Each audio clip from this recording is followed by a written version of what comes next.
Alright, I'd like to introduce you to the newest shirt in Screw Attack apparel. I thought we weren't supposed to make any new designs until we sold out of the old stuff. Yeah, don't you worry about that. Anyway, let me present to you the brand new Top 10 shirt.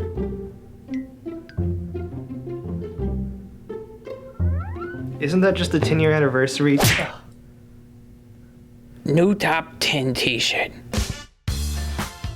Hey, click the link in the description and buy the brand new, not in any way old Top 10 shirt. If you don't, I'ma get eaten. When I first started working at Screw Attack back in 2008, we used to have this ritual where after work every single day, we would play Street Fighter 3 New Generation. That was my introduction to fighting games, and I've been playing them ever since. And in that time, I've learned that there are so many weird, bizarre, creepy fighting game characters that exist out there. More than you might realize. So hey, I'm Nervous Nick for Screw Attack's Top 10 Weirdest Fighting Game Characters. Number 10. I just don't understand this one. I mean, sure, taking a game about collecting little monsters that fight each other and building a fighter around them is genius. POKKEN Tournament is Tekken for Pokemon fans, and one of the most interesting things about POKKEN is all the strange fighters that could appear. But looking at the 600 plus Pokemon and being like, yeah, let's put CHANDELURE in here, has to be one of the weirdest decisions. Not to mention that CHANDELURE is just one of the weirdest Pokemon, period. Yeah, I get it though, it's Pokemon. You don't want to fill it up with just the obvious sumo wrestlers, kickboxers, ninjas, and fist fighters, but doing so for a freaking lamp? It's just a possessed chandelier. The upper crust silver spoon of lamps. Man, why couldn't we have gotten something like Blastoise instead? Blastoise put up a pretty good fight in our Pokemon Battle Royale. Just saying.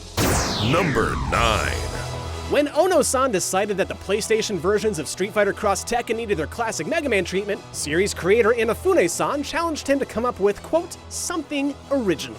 So we ended up with Mega Man, but mostly his bad box art form. This version's got 25 years of what can only be assumed to be hard drinking and ordering dessert after every meal. I mean, look at him, he's aged terribly. He doesn't look anything like a fighter. But yet, in the world of Street Fighter Cross Tekken, he's as athletic as ever. As a digger, bad box art Mega Man is sort of like a poor man's Tomb Raider. Roll gives him a call and, hold on a second, that's Roll? How did one robot turn into hot Kristen Bell and the other turned into Steven Seagal in spandex? And Dr. Light is some sort of monster. Anyway, bad box art Mega Man's appearance is on par with some of the other weirdos you might find in a game like Street Fighter Cross Tekken, but it's still pretty unsettling to see the Blue Bomber in such poor health. Remember kids, diabetes is no joke. Diabetes. Number 8. You know, Capcom's decision to make a paper-pushing lawyer join the fighting game universe may have seemed unorthodox at the time, but attorney Phoenix Wright has made himself quite the competitor in Ultimate Marvel vs. Capcom 3. It isn't so strange that this well-dressed man should grace an already bizarre franchise, but what makes Phoenix truly odd is how he fights. Which is to say he doesn't fight, he just launches an investigation and takes you to court. I'm not kidding, his strategy is to collect evidence across the battlefield and nail a conviction where the sentence is death. So if Phoenix manages to stack 3 pieces of evidence and hit them with an objection, this otherwise low tier becomes god tier in a matter of seconds. And that's not to mention that a lot of Phoenix's normal moves are stuff like summoning dogs or his assistant Maya or pacing back and forth that hits you 1,000 times for some reason. This guy is so weird. Whether it's a well-timed sneeze launcher or a lofty paper toss, Phoenix is constantly setting up the opposing party to feel the full force of the law. Number 7. Every once in a while, the developers get to put their touch on a fighting game's roster by including a character that was never meant to be canon. Enter Meat, Mortal Kombat's fleshy fighter who was created as a skin for various models while building Mortal Kombat 4. But as the arcade games went through multiple revisions, so did Meat's inclusion in the games, making his way as a full-on Easter egg. With Meat taking hold of the fan base and the debate raging on whether he would remain a joke character or not, NetherRealm was listening. So by the time we arrived at Mortal Kombat Armageddon, Meat was officially canon as Shang Tsung's failed experiment to escape the flesh pits. Now he's described as a fun character who assists Shinnok. I don't think I want to know what kind of fun this guy's into, because we're talking about a guy who rips off his own head and slides around in his own blood. But we gotta hand it to Meat, he does keep the grotesque fun of Mortal Kombat very much alive. Number 6.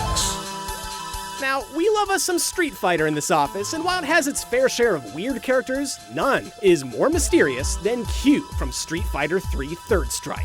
Thing is, nobody knows who this guy is or even what he is. His metal face and mannerisms make us pretty sure he's a robot, but then again there's some skin showing around the neckline. Is he a man? Is he a machine? We may never know. What we do know is that Q is some sort of creep, if the fact that he's chasing kids across the stage is any sort of indication. Plus there's his white gloves and that Flasher's trench coat. Ugh, I don't know, man. It could be innocent. Problem is, Q is most definitely trying to touch you with his super art called Total Destruction. This is a move where Q grabs you and forces you into a sex act that results in a mighty explosion. But like a real one, that leaves you dead. Number 5. When your main is a big-bellied cactus and a Charo, you get looks. Most players just don't understand the importance of AMINGO and him being the sole champion of a race of man-plants. But that's probably because he's the most obscure character in the long list of weirdos found in Marvel vs. Capcom 2. And that's saying a lot for a game that features Little Red Riding Hood packing heat. AMINGO is weird, not only because of his character design, but he's weird because of his origin. Which is to say he doesn't have one. AMINGO comes from a canceled project that no one really knows much about, repurposed specifically for Marvel vs. Capcom 2. And there's really nothing else to him. Probably also didn't help that AMINGO is a bottom-tier character to boot.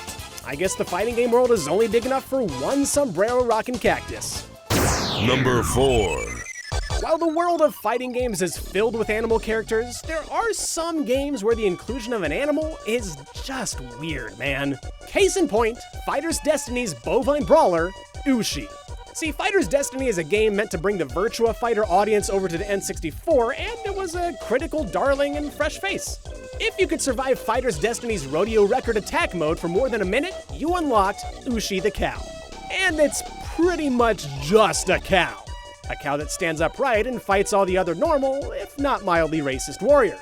Even USHI's moveset is cow-like, where he charges like a bull, but also twerks like Nicki Minaj. And if you get too close to this deadly dairy cow, he will unleash the ancient Chinese art of dance. Yep, it's a friggin' Chinese cow from Hong Kong that twerks. Number 3. This one is forever burned into my retinas.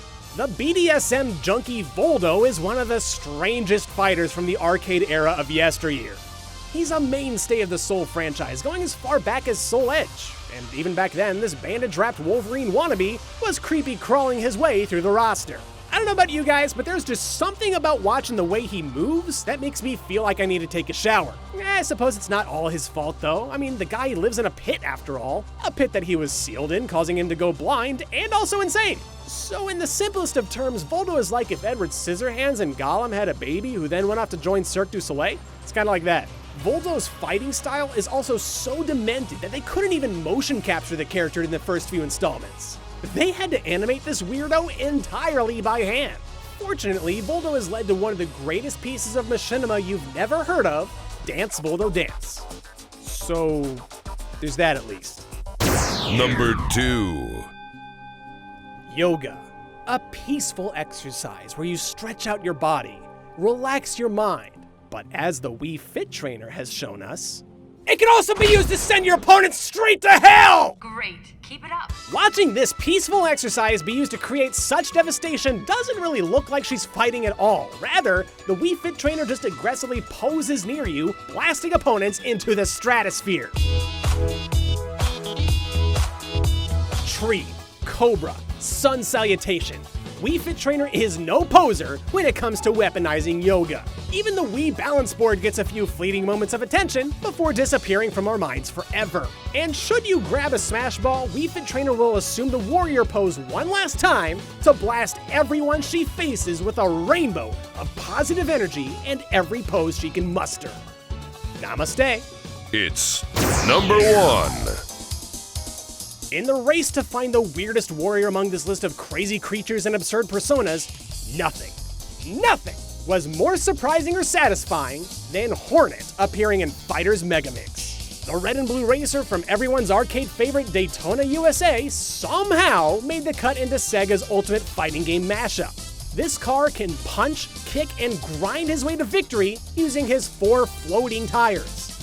This thing is hilarious. Like, simply watching this anthropomorphic car jump and crouch, that alone is enough to get you laughing. But when you consider its comical size, lack of any real limbs, or the fully destructible body panels, Hornet is by far the weirdest fighting game character ever. And just to make it weirder, he wasn't even actually a character before. We never loved Daytona USA because of its characters. We loved it because it was a cool racing game in the arcade with probably the most legendary attract theme of any cabinet.